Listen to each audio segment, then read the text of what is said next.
Right. Don't wait. Head to TrueGreen.com today. Let the pros do the work while you sit back and enjoy the results.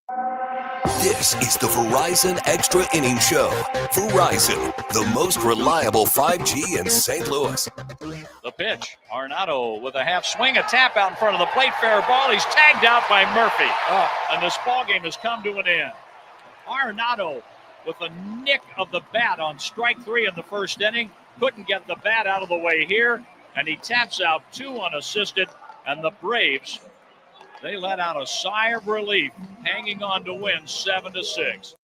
The Cardinals fall, drop their 5th straight game tonight to the Atlanta Braves in the series opener, 7-6 at Truist Park in Atlanta. Nate Gatter back with you as we turn to our Extra Innings Show coverage here on KMOX. Thanks so much for being with us. If you want to be part of the Cardinals conversation tonight, we would love to have you. You can call the number at 314-436-7900. That's 314-436-7900. Producer extraordinaire Kyle Sixta is standing by to take your calls. You can also join our stream on Facebook, Twitter, X, whatever you want to call it, YouTube, anything and all of the above. You can also tweet us directly at KMOX Sports or get your comments in any which other way you want. 314-436-7900 is the number to call. Last way is to download the free Odyssey app, AUDACY, which if you're in the KMOX listening area, certainly on the FM station, you can also listen to Cardinals baseball for free there on the Odyssey app. And you can hit the microphone icon and leave us a voice message that we would play on the air. And I'll make the same promise I did Friday night. No profanity and no defamation. I promise you will get on the air. That's a guarantee tonight. The Cardinals fall 7-6 to the Braves. They have lost 5 games in a row. They're 9-14, 4th place in the National League Central, 4.5 games back of the first place Chicago Cubs, who did not play today. They are 1-10 away from home this year. They are now 0-5 in one-run games, which is perhaps the most concerning. And this bullpen is an issue for the Cardinals. There's just no way around it. And I think as a fan, especially because we've seen this year and maybe down the stretch last year transitioning into this offseason and ultimately into 2025, frustration among Cardinals fans has reached a fever pitch. Or maybe it's reached the quietest level it's ever been. Maybe that's the way to say it, is that Cardinals fans are starting to feel apathetic, right? We're seeing that in attendance. We're seeing that in the season tickets that were sold this year. We're going to see it in the final attendance number almost certainly at the end of this season. Whether that's frustration getting louder or interest getting quieter doesn't really make a difference. It's the same end game, and it's frustration with Oliver Marmol, yes, probably the most misguided of it all. It's frustration with John Mozeliak and the front office, which is mostly futile at this point because Mozeliak is on his way out to be replaced by Chaim Bloom. And it's frustration with ownership. And that's the part, the bullpen, I think, which part of the bullpen is usage, and that part is question for Oli Marmol, and we'll talk about tonight and the way that tonight makes you think about Friday night against the Mets and Marmol not using Ryan Helsley in that game and how that game now feels sort of even worse in retrospect because Helsley hasn't pitched in the subsequent 3 games and has only thrown once since 2 Fridays ago. It's been 10 days now. Ryan Helsley has pitched in 1 game. It was this past Wednesday, and how that impacts the way Friday looks in retrospect, because certainly it does continue to sort of inform opinions. So Oliver Marmol plays a part in the usage, but ultimately there just aren't enough good pitchers in the bullpen, period. Right. And not to say that JoJo Romero doesn't have his good moments. Certainly Phil Maton has been very good for the Cardinals so far this year. And one bad start does not, or one bad outing, I should say, does not change that. But the Cardinals just don't have enough good options out there. And the top options they do have always feel like they're stretched thin as a result. They need more quality. They need more depth. They need more quality depth, I guess. And who doesn't in the bullpen? But the reason I say that you could argue the bullpen is more an ownership area of the roster than any other part is because bullpens are relatively inexpensive and relatively transient, right? Relief pitchers move more than any other position. They're on shorter-term deals. They're less expensive. The bullpen, more so than any other area of the roster, can be transformed quickly and relatively inexpensively on a year-to-year basis.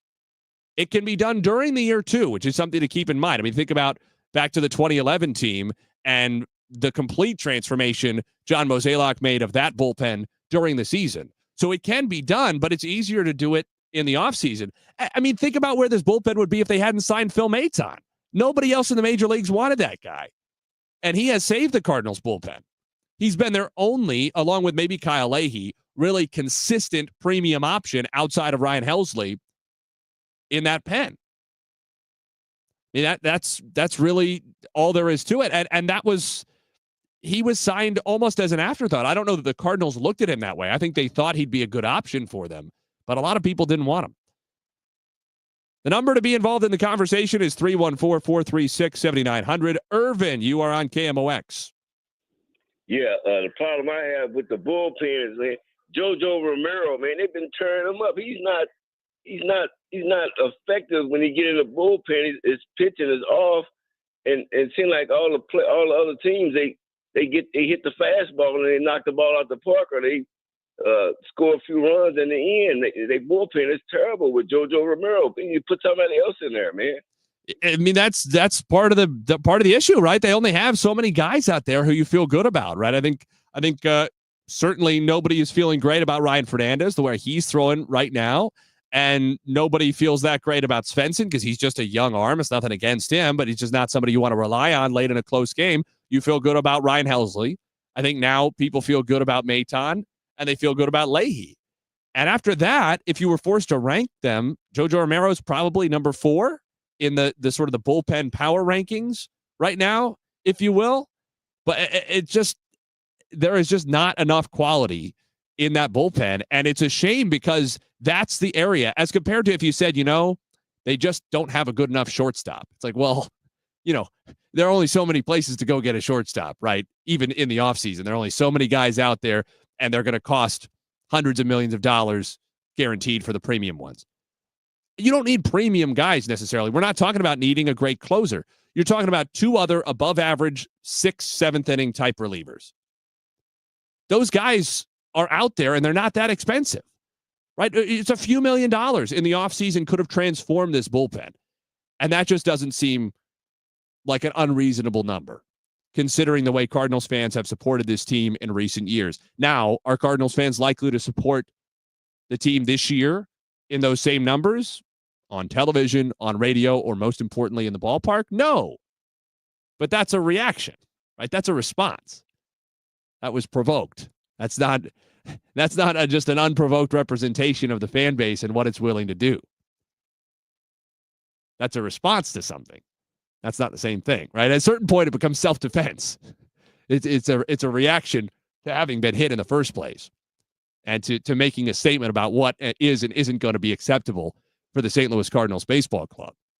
And this performance just has not been where it needs to be. And I think a lot of the stuff that was said on the broadcast tonight, John and Ricky talked in the pregame, and they talked during the game, and Chip Carey, when he was with us in the pregame as well, made this point that the Cardinals are playing a lot of, from a neutral standpoint, good competitive baseball games. And that's true. They're not getting blown out. They're not non-competitive. They've been playing good baseball teams on the road. The Mets are clearly a very, very good baseball team. And I think the Braves are still a significantly above average baseball team. They just got off to a really bad start, but they're recovering already. They've won 4 games in a row. They're 9-13. I think the Braves are likely to be in the playoff picture at the end of the year. So I think it's fair to say they're still a good baseball team, and you're playing them on the road. So it's not a crime that the Cardinals are losing some of these games, right? Everybody understands you can't win them all. Problem is, Cardinals aren't winning any of them. They're 1-10 on the road. They're 0-5 in one-run games. You can't win them all, but you got to win some of them. And they're not winning any of them, and it feels like it's a lot of the same thing.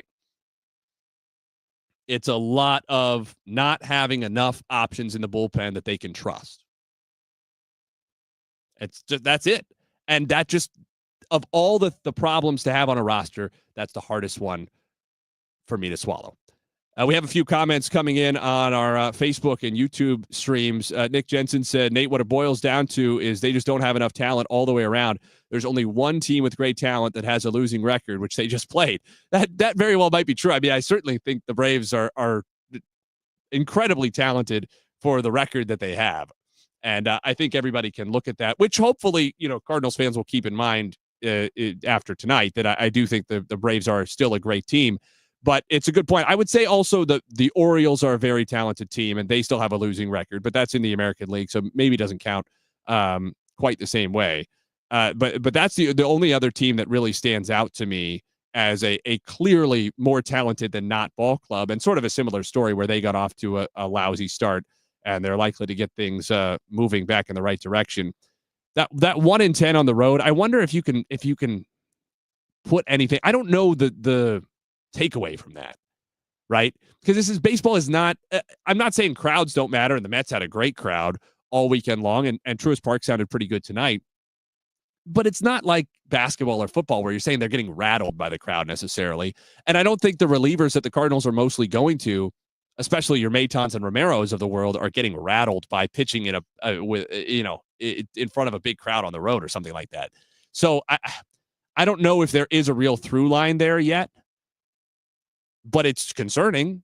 And it's now, 11 games is not a big sample size, but it's also not a small one. That's like 15% of their road schedule that they've played now. You're only going to play 81 games on the road. They've already played 11 of them. Got 2 more. They got to win one of them just to feel like their season isn't flying off the rails. And I feel like, especially because Spencer Strider going on the injured list is a bit of a break, and he's not going to be able to start against them tomorrow. I think you feel like you probably want to win both of these, which is a little bit crazy to say against a really good ball club on the road. But I think the pressure is there to try to capitalize on whatever opportunity is presented now by Strider not pitching. The only thing that, when I look at the sort of the broad level 30,000-foot view of the Cardinals profile right now, that doesn't make me want to slam the panic button with a fist, is that they've been outscored by 1 run in the aggregate. Coming into this game, they had scored the same number they had allowed. They're now -1. They've scored 109 runs, and they've conceded 110.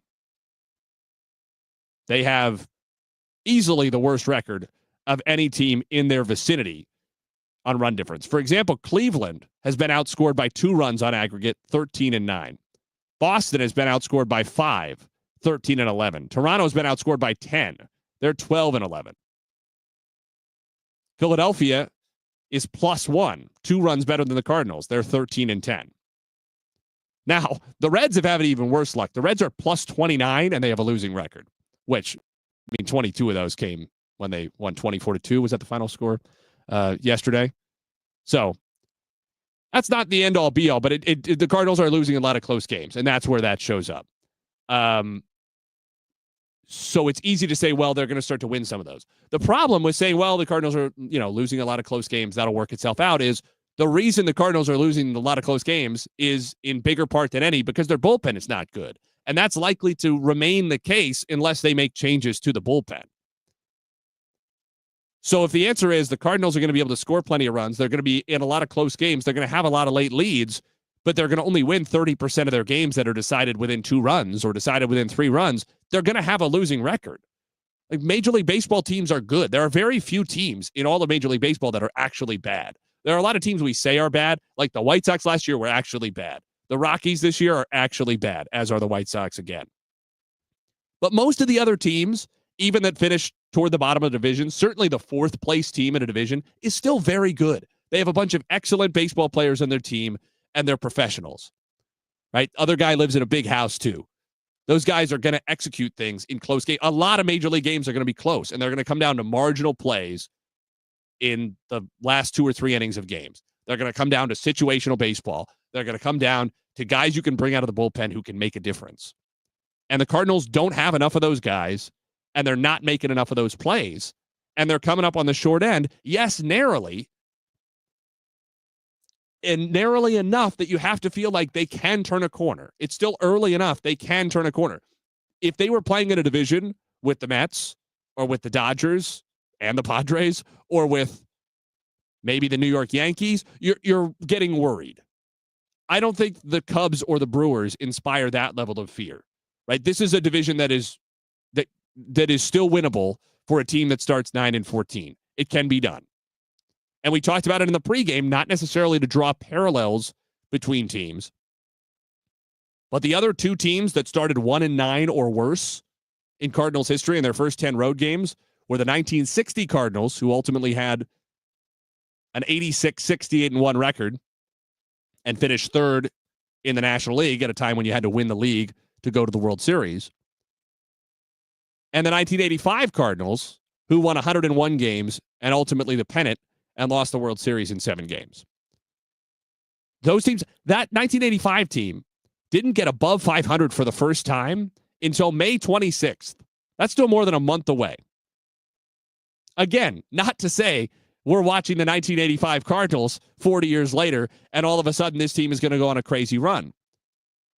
But it is a perfectly acceptable way for your season to go, to fall behind 5 games under 500, battle your way back to 500 by the end of May, get to 5 games above by the end of June, get to 8 games above by mid-July, bring in a couple of guys at the deadline, and make a real run of the division. You can win a division and be a competitive ball club that way.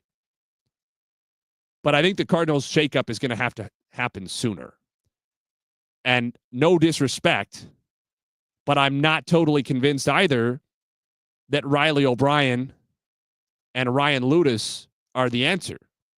Right? Those are the guys down in Memphis on the 40-man roster who would be the first relievers called up.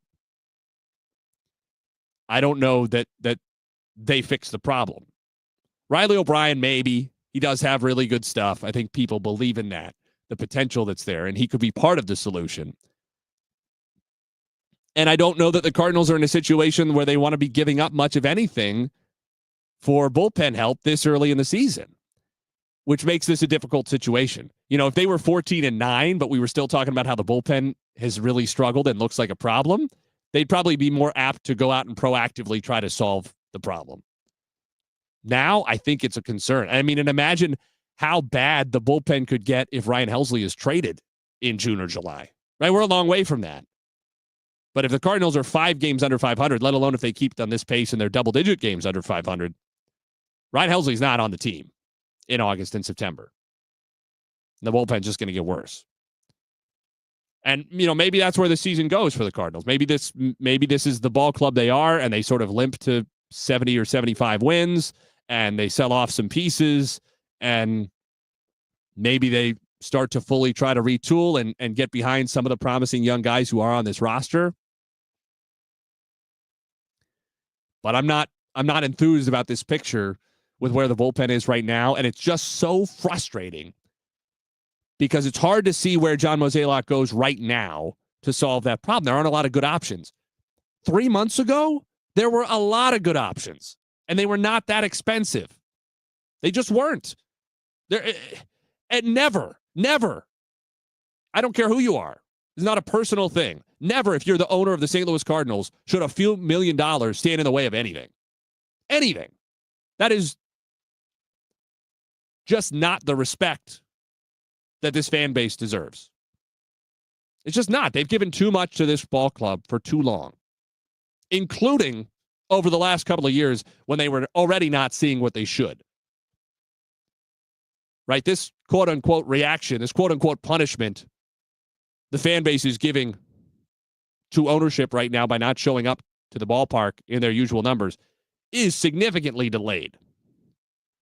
There was a decent period of time there where the Cardinals fans sort of gave a grace period to see if this was going to get turned around. And the slide has continued. And it's not that they're playing terrible baseball. It's not that they're lousy. I don't think anybody's saying that. This is not a bad baseball team. But it's a defective baseball team. It has clear holes. It has clear problems. And some of them should have been easily fixable without having to spend $20 million more this year. They could have been fixed by spending $3 or $4 or $5 more million, if that. And there should just never be a situation, ever, where an owner of the St. Louis Cardinals looks even at himself, let alone any other person, and says, I could solve that problem, or at least I could take a step towards solving it. I could attempt to solve it with a few million more dollars, but I'm unwilling to do that. That should just never happen. Definitely not when the Cardinals are drifting into a mid-tier payroll in the way that they have over the last few years. Jeremy is on the phone. Jeremy, you're on KMOX. Nate, thanks for taking my call. I think you're spot on with what you're saying tonight. I think Fetty had an awesome game tonight. I feel sorry for the guy. I think we've kind of come to the point where Marmol's looking at Blake. Blake's looking at Marmol at about the seventh inning, like, who do we put in there? And in the meantime, we've got Helsley hasn't picked up a ball in 9 or 10 games. How rusty is he going to be when he comes in? It's a lot of frustration. I think if we don't get this thing turned around pretty quick, we're going to go down the same road as last year. And I get so tired of Marmol saying you got to trust the process whenever the process hasn't worked. Thanks for taking my call. I love the show. Thank you so much. Jeremy, we appreciate you. Thank you very much. I think that's a fair point that you make, right? I think everybody understands on some level that trusting the process is part of the process, I guess, for lack of a better phrase, that's just part of the deal. But it is true. And you can hear it. To be fair, you can hear it in what Ollie says as well. I mean, you could hear it post-game in the comments that we shared, that he's saying right now I'm having to do exactly what I'm saying, which is kind of collect myself and remind myself that the result is not the only thing, that this is a relatively young ball club, especially the lineup, and that they did good things in this game. And those things are all true. But it becomes hard to take that after a while, right? If the Cardinals had won their last 4 games and they lost this game tonight, and they said, these games are going to happen, right? It's a relatively young team. Things are going to happen. They deserve credit for fighting all the way to the end. Sometimes Phil Maton's not going to have his best stuff, and that's how it goes. I think we would accept it and we move on, right? This show would have been 15 minutes long, and we're all like, that's how it goes. They're going to be, you're going to win 60, you're going to lose 60. It's what you do with the other 42. So they say. So we would have all moved on. But when it's the 5th loss in a row, and when it's 0-5 in one-run games, it becomes harder to just move on and turn the page to the next thing and say, well, that's how it goes, process, ups and downs, et cetera, et cetera. The one thing I will say, you said Ryan Helsley hasn't picked up a ball for 9 or 10 games. He did pitch once. He pitched on Wednesday. But yeah, he's only made the one appearance since the prior Friday. So it's going to be 10 going on 11 days, just the one outing. And we can maybe save that for our second segment, but I think it makes him not pitching in the bottom of the 9th on Friday against the Mets even tougher to take, because you're saving him for what? Nick Jensen, who we had a comment from earlier on the YouTube stream, said, based out of Salt Lake City, so I don't know what the STL community feels, but what's the goal? Will local fans be happy with a playoff appearance, or do they need a playoff run? I can't imagine people would be happy to win a bad division then get smacked in round 1 either. I get that. Personally, I'd be happy to just get to watch a playoff baseball team. Regardless of what happens, I think that just makes the 162 more fun. And ultimately, the 162 encompasses a lot of your time, and the 3, 5, 7 playoff games, whatever it might be, is a relatively short slice of the calendar. I don't mean to diminish the fact that winning the World Series is obviously the ultimate goal, and everything should be in service of that goal. I appreciate that. But making the 162 more enjoyable is a good place to start.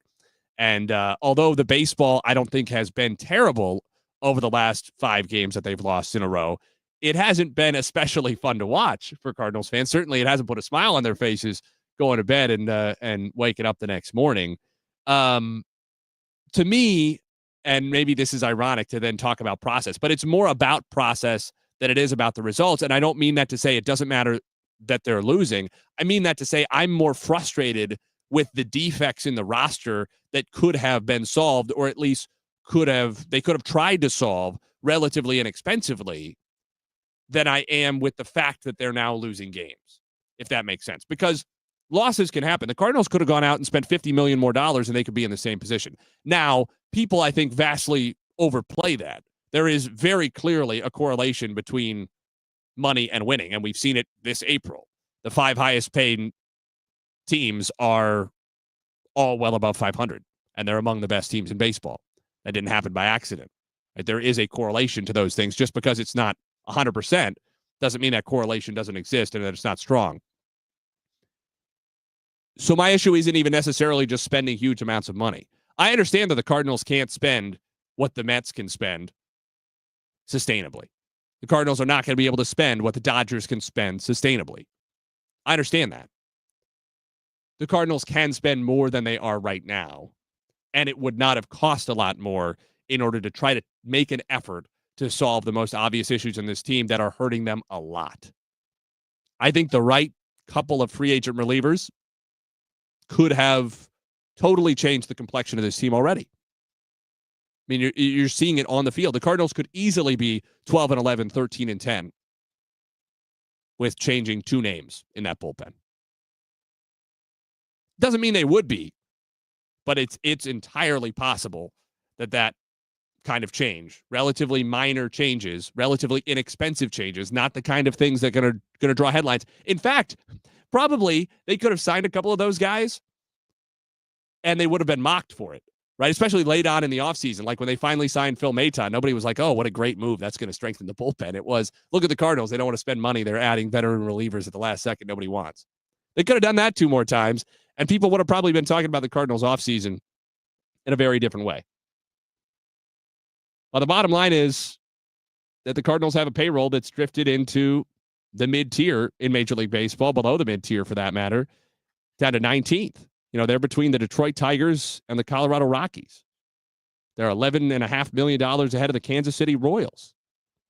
Nobody's asking for them to be with the Dodgers, the Mets, the Yankees, the Phillies, the Blue Jays, all of whom, by the way, have winning records by multiple games. Dodgers and Mets have among the best records in baseball. Only one team in the top 10 in spending has a losing record right now, and that's the Atlanta Braves, who are very unlikely to have a losing record at the end of the season, or for that matter, probably even at the end of May. Won 4 games in a row, and now 9-13. Number to call is 314-436-7900. Take at least one more call before we have to go to a quick break, and we'll be back with you for more of the Extra Innings Show after that. Jack is on the line. Jack, you're on KMOX. Yeah, hi. I just, thanks for the show and thanks for taking my call. I read an article. I was a big Augie Busch fan, and I read an article about him and his success as a Cardinal owner. And his whole concept was to put a competitive team on so he could sell more beer. What a novel idea. And, you know, why wouldn't the DeWitts want to sell more tickets? So put a competitive team on the field and see what happens. Well, we appreciate the call. And, Jack, I agree with you. I mean, I just, look, you could argue maybe that it doesn't serve a strong purpose. We could break down the game tonight. We could talk about where specifically this game went wrong. That's less interesting to me than the systemic issues with the ball club, because that's what this is, right? It's systemic. This is now year 3 of relatively uninspired baseball. And I don't think that's the same as bad baseball. I think our expectations, rightfully, but our expectations are high in St. Louis. And so we're quick to say this is a bad Cardinals team. It's not a bad Cardinals team, nor was last year. But it's bad based on the expectations of this fan base, bad based on the last couple of decades of Cardinals baseball, and it's bad relative to the support that this club gets from this community. That, to me, is the ultimate underlying story that I think needs to be told more, and only becomes more and more and more glaring the longer the bullpen specifically is in the spotlight, because of how solvable that problem is relative to some other ones that other teams might have that are more difficult, that are more costly. and are not a quick fix. I hope that there is still life to this season for the Cardinals, and I think there probably is. I think there's enough talent on this team, and I think there's enough potential on this team that the Cardinals play some compelling baseball this year. And hopefully it's compelling enough, quickly enough, that it puts them in a position to be buyers in July and give us a more interesting stretch run than we've had the last few years. The other thing, by the way, just before we go to break, because this has not been exactly a happy segment, Eric Fetty, one of the callers mentioned it, I don't remember which, and we appreciate the callers that we've had, Irvin, Jeremy, and Jack. I think it was Jeremy who said it. Eric Fetty battled tonight. Eric Fetty pitched a really good game, and he did it after taking a comebacker off his right leg in the second inning and having to really fight through that. So he deserves a lot of credit for his performance tonight because, as he said in the postgame, he put his team in a position to win, as he has in 4 out of his 5 starts this year, including 3 in a row. And frankly, the Cardinals have just not delivered enough wins for him in those games, including tonight. But he deserves a lot of credit, and that should not get lost. Eric Fetty, a good performance for the Cardinals. Fall 7-6 to the Braves tonight. If you want to be part of our final few minutes of the show, you can call us at 314-436-7900. You can leave a comment on our YouTube, Facebook, or X streams. You can leave a voice message on the free Odyssey app, AUDACY. We'll take a break. Be right back with more of the Extra Innings Show on KMOX. Creve Coeur camera may be gone, but we opened another store called the Photo Pros. Same great service, same great.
Shiloh and Fenton at the bottom of Gravois Bluffs. Visit normsbargainbarn.com. That's normsbargainbarn.com. Now, back to the Verizon Extra Innings Show. Braves 7, Cardinals 6, our final score from Truist Park in Atlanta this evening. Nate Gatter back with you in for Matt Pauley, who will return tomorrow for our Cardinals pregame starting on the network at 5:20 Central Time, 6:15 first pitch. Andre Palante will pitch for the Cardinals against a to-be-decided starter for the Braves after Spencer Strider went on the injured list with a surprise right hamstring strain he suffered playing catch at Truist Park before the game this afternoon.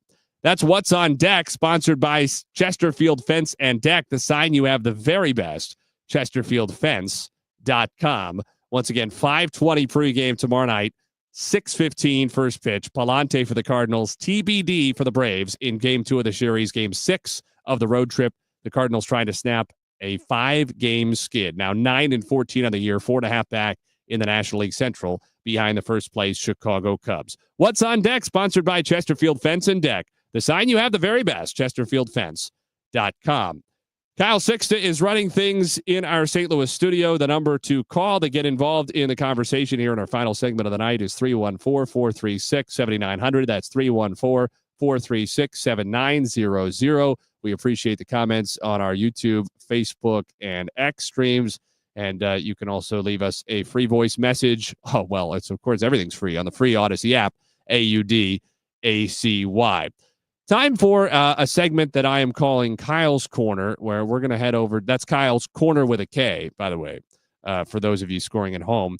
We're going to go to Kyle's corner and find out, Kyle Sixta, what are your thoughts on the Cardinals bullpen situation, maybe what should have been done or what could be done to try to help resuscitate that group? Yeah, it's a good question, Nate. And I mean, I think you covered on it pretty well in the first segment. It's been pretty uninspiring what we've seen from this group so far this year. But in terms of adding one over the offseason, I mean, like you said, it's a good thing we got Phil Maton. I know he gave up the 4 runs today. I mean, those were his first earned runs that he had given up in 2025. Just imagine where we would have been without him. Kyle Leahy has kind of come out of nowhere to be, the second, third most used guy in this bullpen. He has a ERA under 2. Like, who saw that coming from Leahy? But coming into the year, I mean, JoJo was great last year. Fernandez was great last year. I don't think we're in the offseason really looking at this bullpen as a problem. Like, we didn't see this coming. Fernandez and JoJo were 2 high leverage guys last year that you could rely on. We had no reason to believe that they wouldn't be exactly their 2024 selves, And obviously Fernandez has been terrible, and we can't really trust him in those 9th inning spots that he was put into like he was on Friday. But maybe he gets sent to Memphis at some point. You're not moving on from JoJo. He's your top lefty. We don't, you don't trust John King really as your top lefty in the bullpen. Matz is obviously now in the rotation. So it's interesting, but it's something that you didn't really, you couldn't have really seen coming. And I do believe in JoJo. I think he'll be back and to his normal self as the season progresses. Fernandez, just like Roycroft, probably just has some things to work through.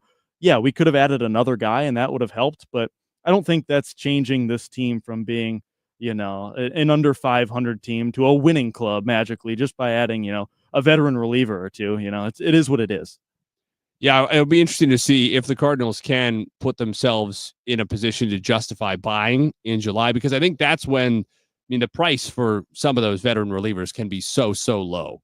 And I wonder if one or two of those guys could make a difference at that point. But, right now, the Cardinals, with their more or less the roster they already have, are going to have to put in a lot of work in order to get the club into a place where they could justify doing that, especially with where the mindset of ownership seems to have been and seems to be at this point, which is not necessarily to take tremendous risk for some good reasons, because this is a team that is positioned to try to build for the future more so than not, though probably because of fears of how the community would react around a full-blown rebuild.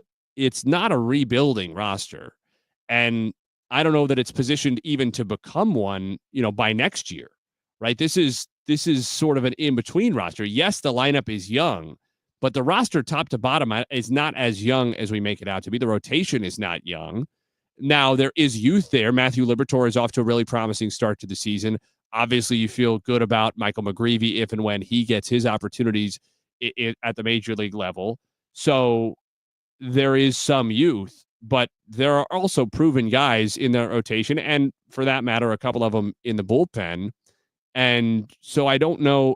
It's not the kind of team, I guess, when I talk about teams being young, what I imagine to really buy into that is the kind of team where you say, next year, if we change very little, if we change only on the margin, swap out a few relievers, maybe bring in a number 4 or 5 starter, that kind of thing. If the changes around the team are marginal, this is a team that's likely to be materially better next year than this year, just because a significant portion of the roster will improve from year to year. The same guys will be better players in 25 than they were in 24, will be better players in 26 than they are here in 25. And I don't know that I think the Cardinals are young enough and inexperienced enough to say that, right? Am I feeling confident that if they run this same lineup out next year, it's significantly better, that whatever gains you're getting out of Walker, Gorman, Scott are enough to outpace, Sajaci now certainly has to be in that conversation, are enough to outpace whatever decline you're likely to get from Arenado, maybe even Contreras before too long? Not super confident. Maybe the lineup gets deeper, but I'm also not looking at those guys. You're not giving up on somebody like Jordan Walker, somebody like Nolan Gorman, who had a really good game. But I also don't think I think at this point it would be a big surprise if anybody out of the Cardinals' young group of position players right now became a bona fide star, right? It'd be a big surprise if anybody became a perennial all-star out of that young group. So what does the core of the Cardinals lineup look like the next time they even win the division, let alone the next time they're contending for a World Series? To Nick Jensen, who commented on our YouTube stream during the first segment, to his point, although I would be perfectly happy to say they, win the division and take their chances in the postseason, if the Cardinals went to the playoffs and didn't win a game again, as has been their pattern recently, I don't know that a lot of people are feeling great about that. Maybe it helps to level things out, and certainly there would be interest around the Cardinals in September and into October that there isn't right now locally. But I don't know that it puts the fan base in a place where all is forgiven then going into 2026. That would depend on the offseason, and people could easily be rankled again by the time opening day 2026 rolls around. I don't think this is a roster constructed in a way where you can just rely on they're young. What they're young says to me is, well, as they have these experiences and they get more at bats and they play more close games and maybe they lose them and maybe they don't have the good at bats, but they learn from those, the team gets better sort of automatically. I don't know that I see that with this. Not because I don't see them getting better. They are.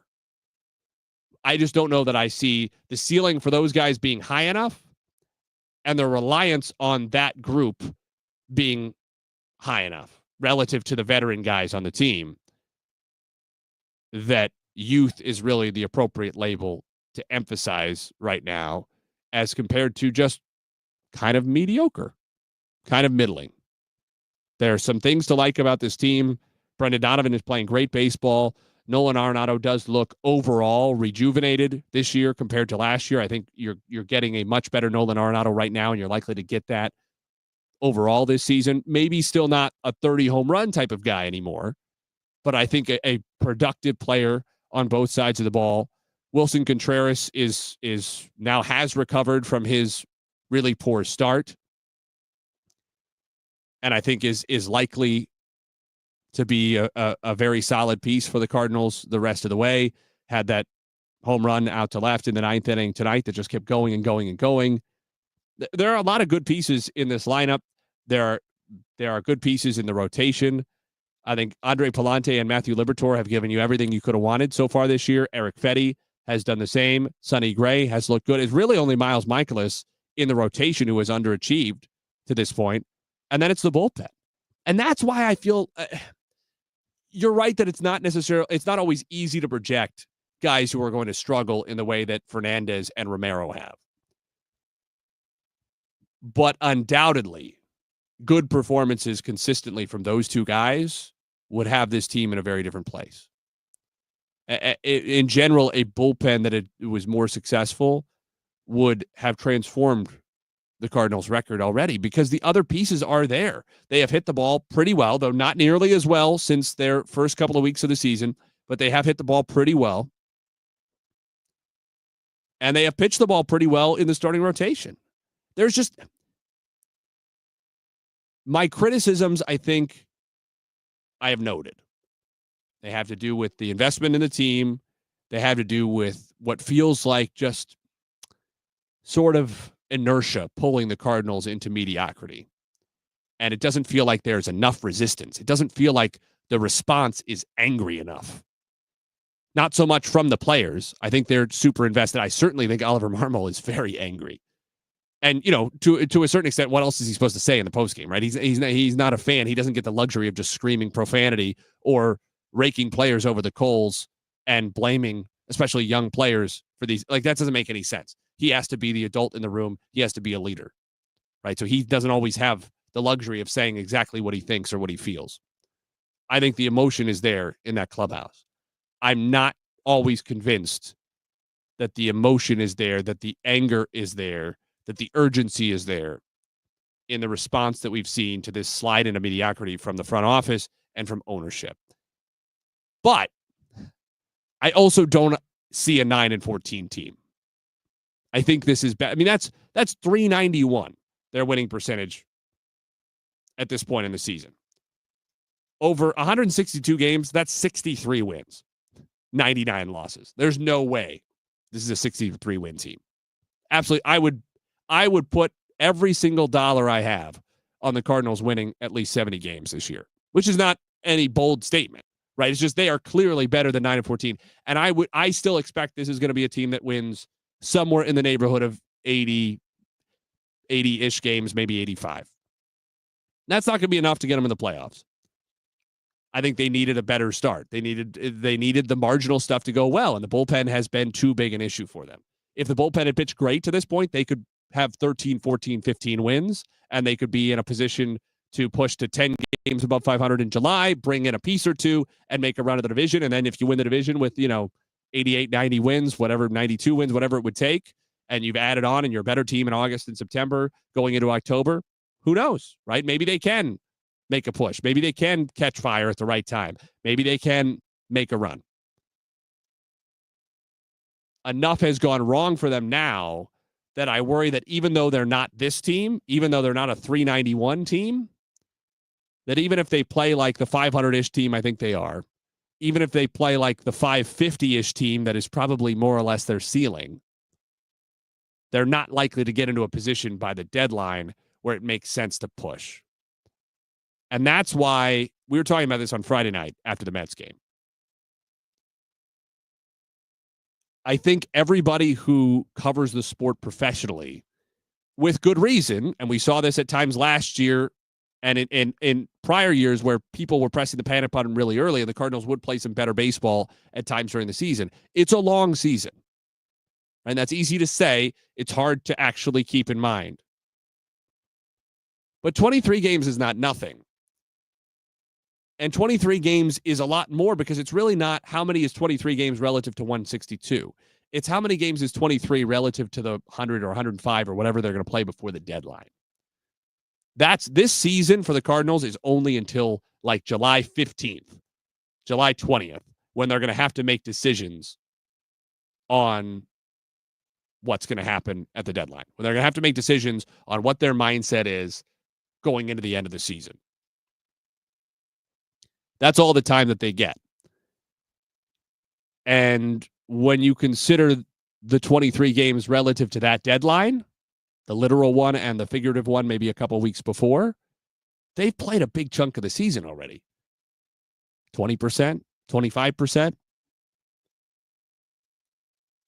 They're putting themselves in a hole that I don't know that they're good enough to play their way out of, even if they play quite a bit better, which they probably will at some stretch this year.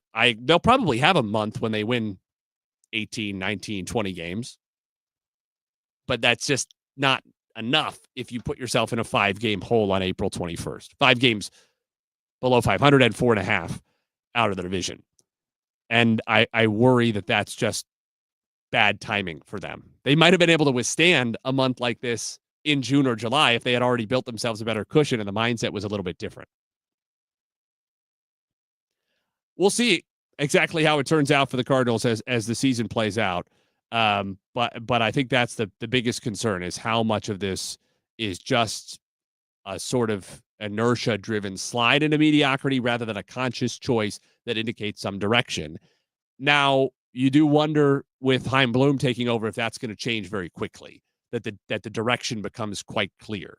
Because I think when he was in Tampa and then even when he was in Boston, where people don't necessarily speak very highly of him, but I think some of what he did for that team has been and still is masked a little bit by what came before and what came after. I think he's been someone who has a direction. And that's true of a lot of the younger executives, right? That's the mindset, I think, around baseball that has become common. And this was sort of the Jeff Luhnow Astros and the Theo Epstein Cubs. The mindset became, you're always going somewhere. You might be going toward the bottom, right? You might be tanking, you might be aimed at the bottom, but it has a purpose. There's a map. And right now it feels like the Cardinals are just kind of walking around. And there's some fun things. Sometimes you go for a walk and you see something cool, right? So some fun things can happen on a walk. But ultimately, you often end up in the same place that you were before. And I don't really know what that purpose is, what that direction is right now for the Cardinals. And I'm not sure that they necessarily know either, which is why I felt like the start was going to be so critical. And this has not been the start that they needed in order to push in that positive direction. But who knows? Maybe Spencer Strider's injury is an opening for the Cardinals. They don't have to face him tomorrow. It throws the Braves a little bit out of whack for the final 2 games of this series.